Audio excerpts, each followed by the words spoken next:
আরজিকর কাণ্ডের প্রভাব জলপাইগুড়ির পালপাড়াতে। এবার রমরমা নেই বিশ্বকর্মা প্রতিমা তৈরিতে। বিশ্বকর্মা পুজোর জন্য শেষের পর্যায়ের কাজ চলছে জলপাইগুড়িতে। তবে এই বছর আরজিকর কাণ্ডের জন্য তেমন ভাবে বড় করে পুজো করছে না কোনো ক্লাব। সেই কারণেই প্রতিমা তৈরির বায়নাও মিলছে না। তাই কিছুটা চিন্তার ভাঁজ মৃৎশিল্পীদের কপালে।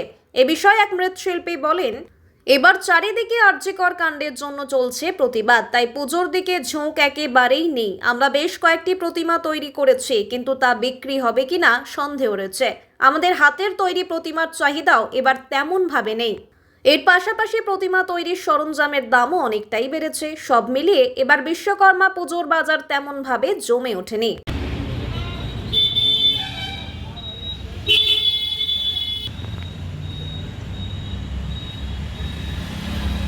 ষষ্ঠীটা ছিল।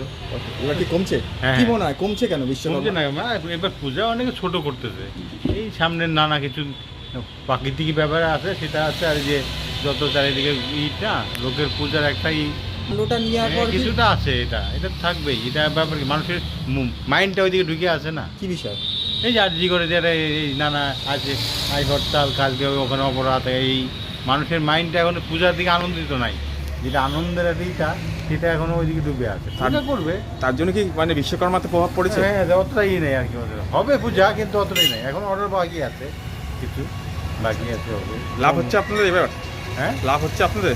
লাভ তো প্রতি আমাদের তো লাভ আর কি, করে খাওয়া আর কি। লাভের তো ব্যাপার নাই অত। দিন দিন যে হারে দাম জিনিসের পারে, সে হারে প্রতিমা দাসি আসি বলে আমাদের ছোটো দেওয়া দরকার হলে বাজেট বাড়ে না, ব্যাপারটা কি।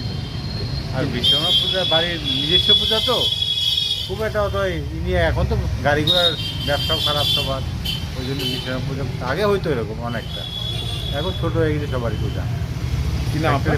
একটা পূজা অনেক ভালো।